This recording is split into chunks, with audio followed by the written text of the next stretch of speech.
Aí eu te pergunto, Eugênio, como está o Milionários, para esse jogo contra o... Porque o torcedor do Flamengo tem que ter em mente. Você chamou o Eugênio de milionário? Não é milionário, o Eugênio é bilionário. Bilionário é o Flamengo. Também. O Eugênio também. O Eugênio está no meio de caminho ali. O Eugênio tá é isso aí. Obrigado, William. Obrigado. Olha só. O time, ele tem uma temporada irregular. É importante a gente falar que é um trabalho de longo prazo. Desde 2020, o técnico atual está no comando do Milionários. E nesse período ganhou alguns títulos. E tem sempre chegado a fases finais de competições. Mas quando vai para a competição internacional, não tem conseguido grandes resultados.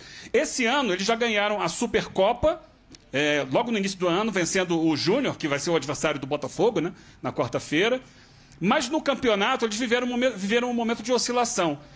Até semana passada, era uma sequência de 7 jogos sem vitória, com 5 derrotas e 2 empates, mas a maré virou. Semana passada, aqui no El Campín, eles enfrentaram o rival local, né, o Independente Santa Fé, o que é chamado aqui de o clássico capitalino, saíram perdendo 1-0, gol do Roda Diega, e viraram o jogo para 3-1. Então, isso você sabe que uma vitória no clássico muda o moral, né? Muda o astral do time.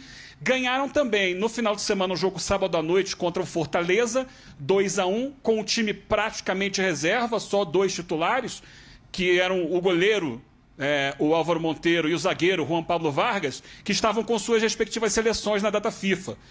O Monteiro na seleção colombiana, o Vargas na seleção da Costa Rica.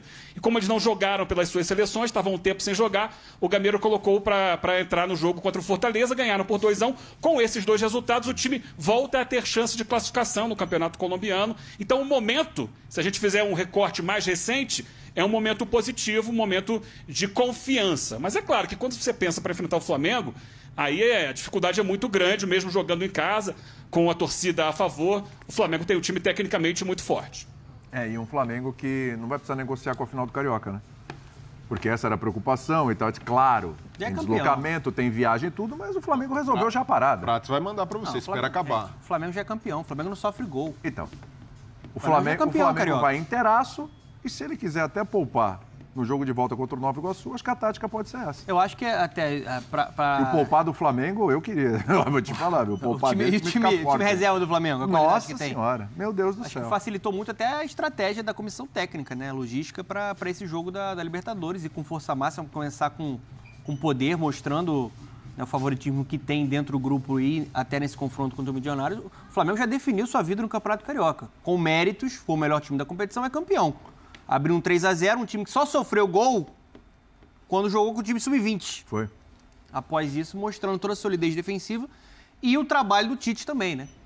Hoje a gente vê um time completamente competitivo, comprometido, completamente diferente do que a gente viu na última temporada, que era um time desleixado em alguns momentos que até permitia equipes, por exemplo, da qualidade do Milionários, sonhar com uma vitória contra o Flamengo. Isso modificou. Então, assim, acho que o Flamengo já definiu no Carioca, pode até se dar ao luxo de preservar, rodar um pouco o elenco, né? O Tite tentar fazer alguns testes nesse segundo jogo contra o Nova Iguaçu, para começar com o pé no acelerador aí na Libertadores. Olha só, a grande dúvida amanhã do Milionários é o Leonardo Castro, que é o artilheiro do time.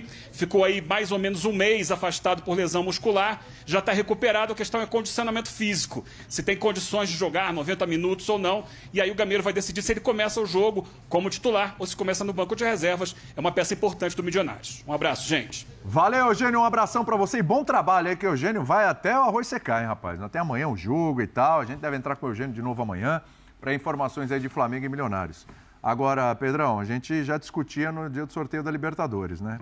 É um Flamengo para fazer a melhor campanha, ficar em primeiro e ter vantagem. Agora, então, ganhou do Nova Iguaçu, rapaz. Não precisa nem poupar, nem nada. Já poupando já ia ficar um bom time, né?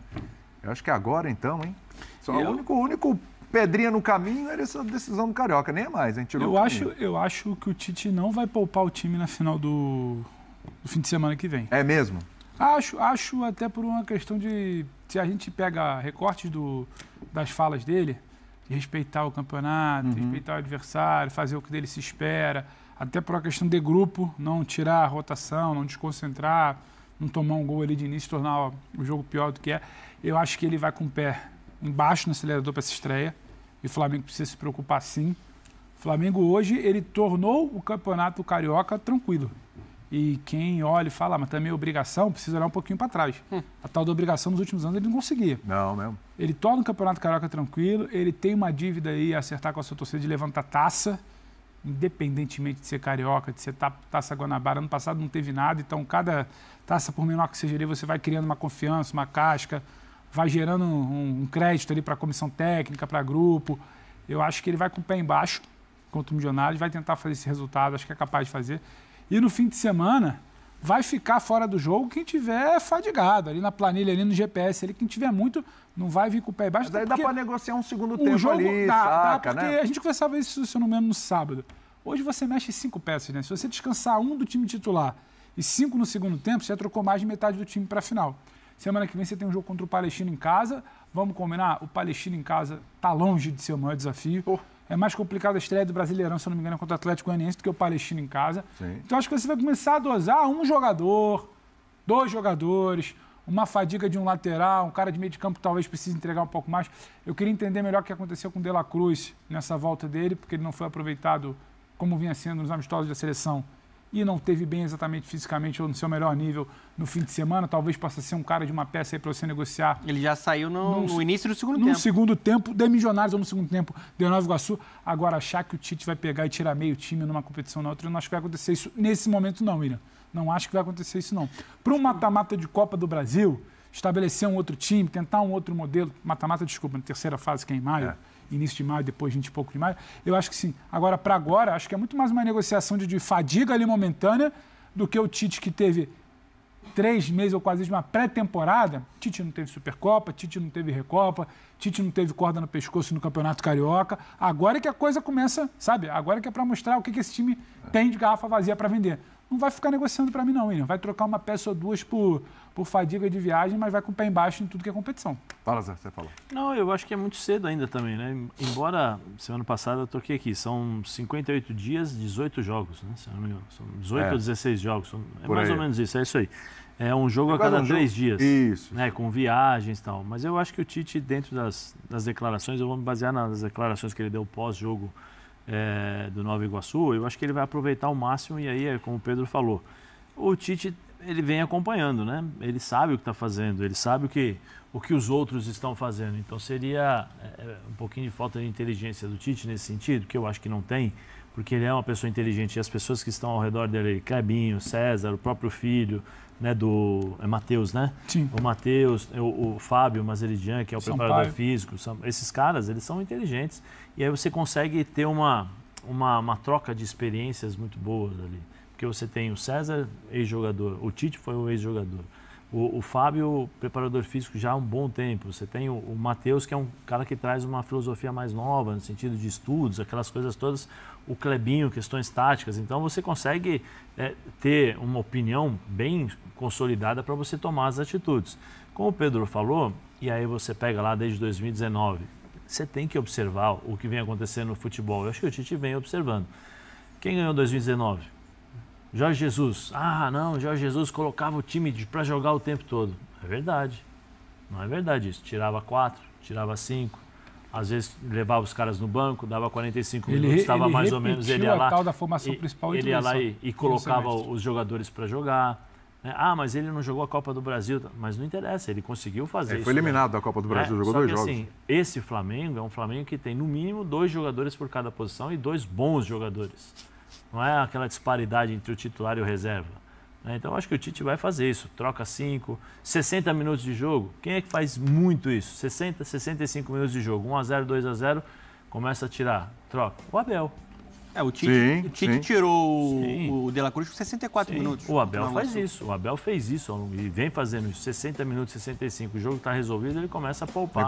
Negocia, tirar as peças. E aí é a questão de saber e de sentir do jogador ali também como ele se encontra. E aí a gente coloca na balança também o elenco que o Flamengo tem. Mas é o melhor. É o melhor. Porque é o seguinte, esse time do Flamengo, você falou, a gente coloca mesmo o elenco sem na ser balança. brilhante. É isso. O elenco o Flamengo tem, mas o elenco do Flamengo sempre foi bom. Sempre que eu digo de 2019 para cá, vamos lá. Aquela formação e tal, até que você estabelece um marco ali 2019. O ano passado era um baita elenco.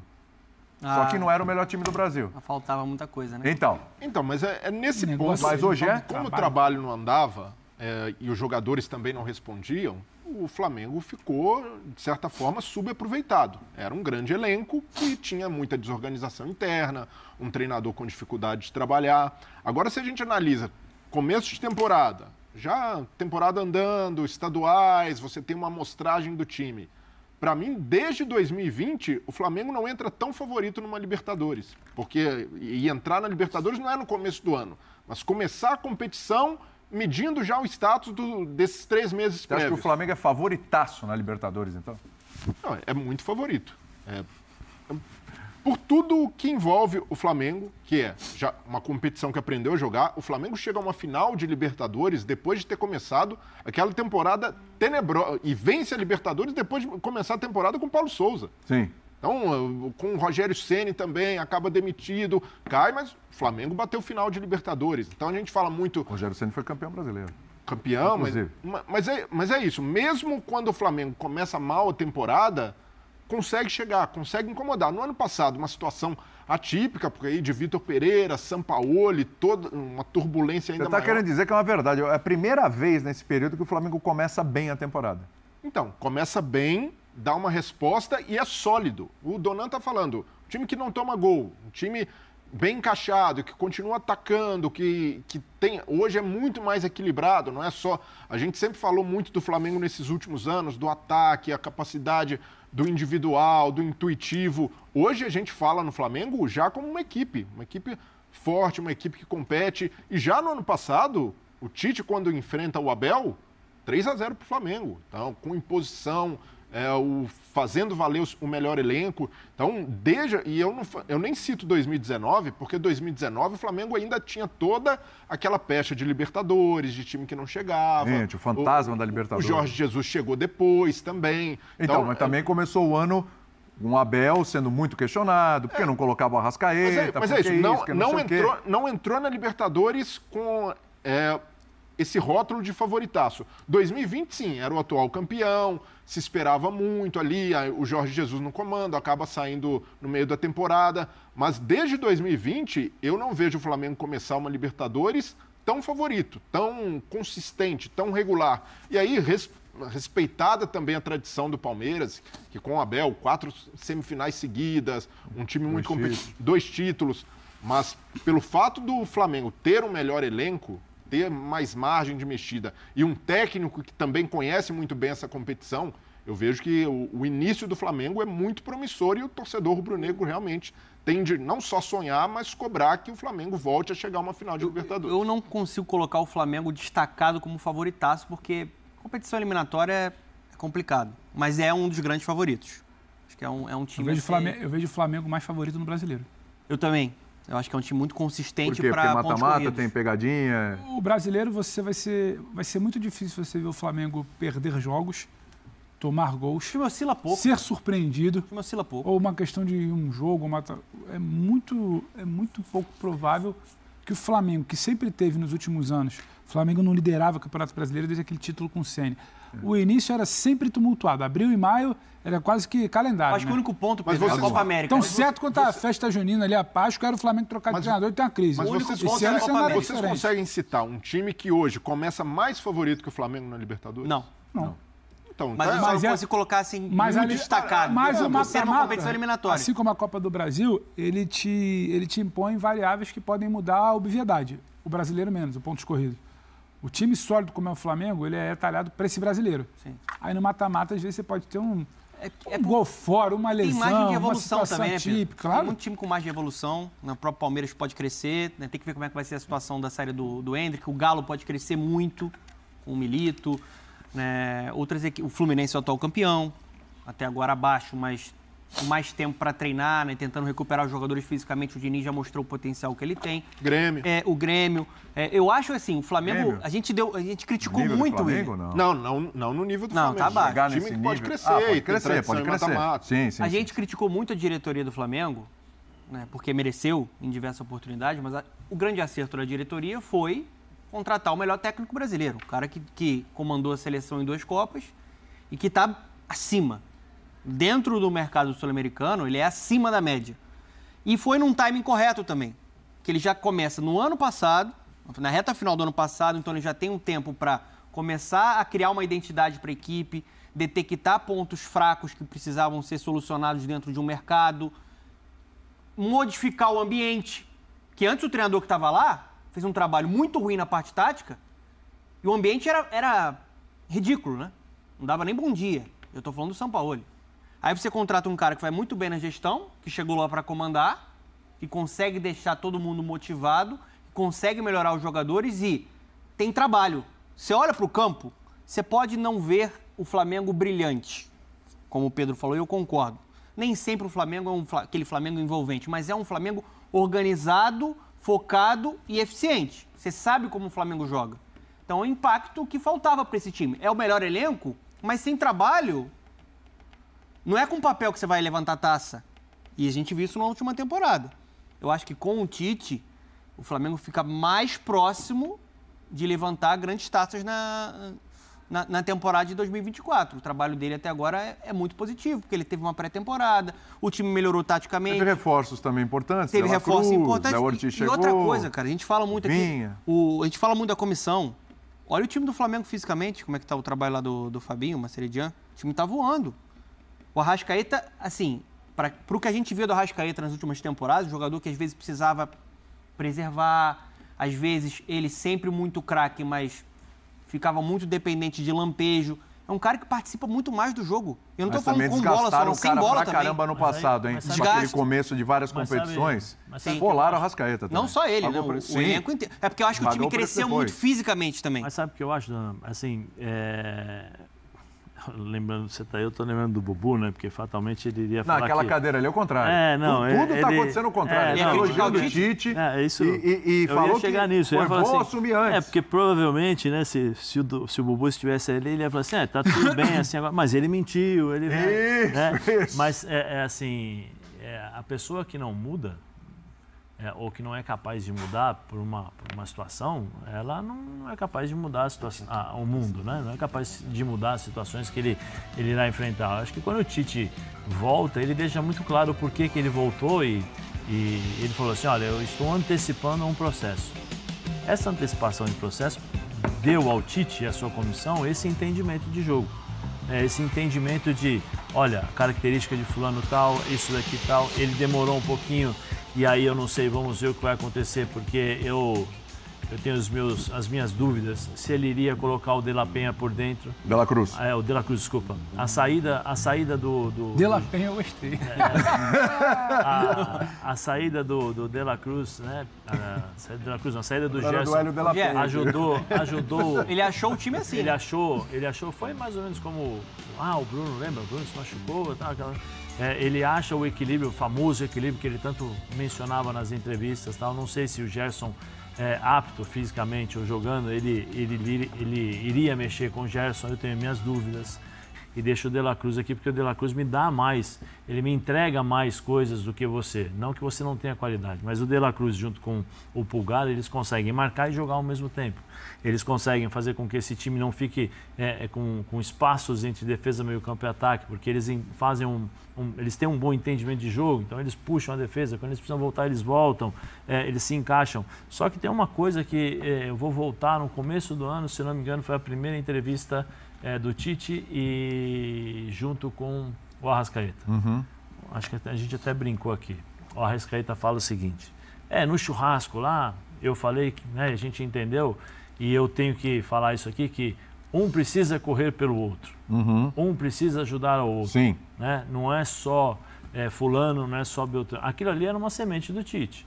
Ali provavelmente foram os primeiros discursos, as primeiras palestras, as demonstrações, por exemplo, no dia a dia, no treinamento. Pega aqui, vamos ali, vamos correr, vai todo mundo. Então isso aí acaba contagiando.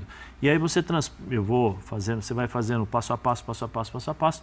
Primeiro jogo Fluminense e Flamengo, com o Fluminense com os seus titulares, tal. O que aconteceu? Flamengo voou. Foi.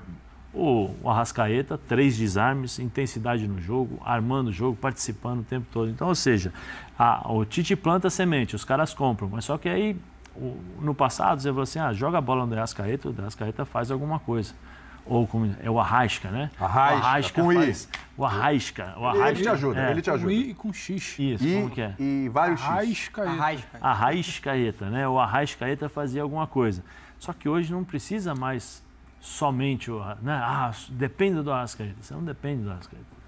Só do Arrascaeta. Porque você tem o De La Cruz, que se deixar ele vai com a bola lá para dentro. Tem o Pulgar, que faz essa bola chegar no Pedro. Você tem o Cebolinha, que, coincidência ou não, com a chegada do Tite, voltou a jogar o futebol. O Varela tá jogando bem. Você vê o Varela, por quê? Porque ele está protegido. Vocês estão porque falando ele tem uma coisa importante aqui, ele tem um tá time todo equilibrado. mundo no bom nível. Sim, por isso que eu estou dizendo. Unidade, time, exatamente, que está todo mundo no bom nível. Você tem um time. Antigamente, o Flamengo, pelas dificuldades táticas ou pela forma de trabalhar dos seus treinadores, a cada 3 meses você tinha um, ele dependia muito do individual. Então, um jogo difícil, você iguala, nós estamos falando aqui sobre Palmeiras e Flamengo, você iguala. Então, o individual vai fazer a diferença. Agora, no Flamengo, é o seguinte, eu marco o Arrascaeta, eu olho para o lado, o De La Cruz está passando. Eu estou marcando o Arrascaeta, o Cebolinha está voando. Então, assim, você divide as atenções e quando você divide as atenções, o Arrascaeta não vai ter aquela... Ele não vai se sentir tão pressionado e ter aquela responsabilidade de falar assim, eu preciso fazer alguma coisa, eu preciso criar, eu preciso fazer aquilo. Não, a bola vai chegar, eu vou distribuir, o De La Cruz está passando. Pulgar, me encontra aqui. Aí o Pulgar vai lá e dá aquela... É que o que você está dizendo, Zé, e eu acho que aí passa muito pelo treinador, é justamente isso, assim. Você estava falando e eu estou pensando aqui, puxando pela memória, vocês vão me ajudar. Acho que de 2019 estava todo mundo voando, né? Mas de 2020 do meio da temporada para frente. 19... com Jesus, né? Com Jesus todo mundo voou. Mas assim, de 2020 para cá, eu não lembro nenhum momento do Flamengo em que todos os jogadores estão ali no nível acima. Ou no melhor nível deles, ou... Claro, eles ainda vão evoluir fisicamente, a gente está em abril ainda, mas assim, eles vão evoluir e tal, etc. Que eu quero dizer assim... Acho que no período com Dorival, houve ali mas, por exemplo, o Felipe Luiz já não estava tão bem ali no período com o Dorival, tanto é o Ayrton Lucas, o Dorival consegue recuperar o Rodinei. Exatamente, ele recupera o Léo Pereira, ele recupera os caras, né? De novo, consegue colocar o Pedro e o Gabigol para jogarem juntos e tal, enfim, em função até da lesão do Bruno Henrique. Mas, enfim, porque uma hora o Arrascaeta está lesionado, eu estou falando de bem mesmo, inclusive fisicamente. O Gabigol tá voando aqui, o Everton Ribeiro tá bem. Mas o Arrascaeta tá lesionado, não tá jogando. Agora o Arrascaeta tá jogando bem, mas o Everton Ribeiro não tá bem. Mas agora tem o Pedro, mas não tem o Gabigol. Agora tem o Gabigol, não tem o Pedro. Aí na defesa o Fabrício Bruno tá legal, mas o Léo Pereira não tá bem. Mas na lateral o Ayrton Lucas agora tá numa baita fase com o Vitor Pereira. Aí depois, mas agora já não tá mais uma baita fase. Sempre tinha que é normal até, mas sempre tinha um desequilíbrio. E agora ele tá atuando com um jogador, e você lembrou bem do Varela, que era uma grande interrogação, que... tá jogando bem.